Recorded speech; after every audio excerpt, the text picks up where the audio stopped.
Miles, when you're looking for an expert witness in your cases, what are some of the traits that you're looking for, trying to identify in a potential expert?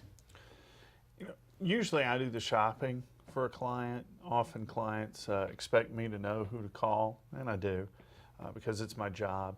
But what I'm looking for is a calm witness. I'm looking for somebody that's going to go walk into the courtroom and not be freaked out by the fact that there's an actual judge there. There's a bailiff, there's a sheriff's deputy over there with a gun and a badge. So calm to me translates into credible, and credible is calm.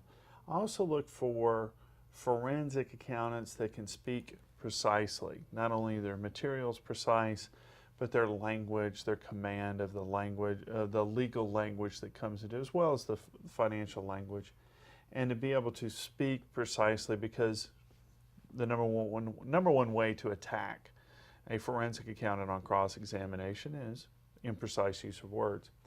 I'm looking for a forensic accountant that's going to ooze judgment. And what is judgment? Judgment is a function of education, training, and experience, all put together, and be able to command the field, command the courtroom with, this is the information you asked me to provide, here it is, and here's what it means. This is why it fits within the overall framework of the question and the legal question before the court.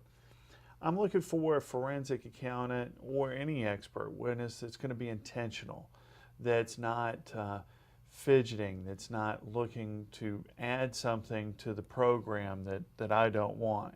As a trial lawyer, my job is to be a director. I want to direct everything. I want to eliminate variables. And I want an expert witness that's going to be comfortable and come in and know what the role is and how to fill it. I'm also looking for forensic accountants or expert witnesses that are dedicated to their profession. And when I say dedicated to the profession, I mean that attends the professional conferences, that knows what the major issues are at the national and local level. When I say local level, the state level. And be able to speak and say, oh yeah, even though they may not be an expert on a particular issue, they've been to seminars and classes from the national experts who are experts on that issue.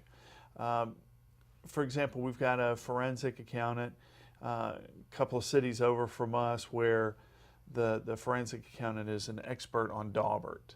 Well, I don't expect every expert to be an expert on Daubert challenges, and we talked about that earlier, but I expect them to have seen that forensic accountant speak on the topic, and that forensic accountant has written articles on the topic. Well, I expect them to have read it. I've read them. Why haven't they read it? So that's the kind of thing when I talk about dedicated to the profession. You don't have to know everything. You don't have to have everything memorized. You don't have to have done everything.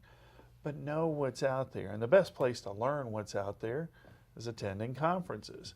And what conferences are we talking about? We're talking about state society.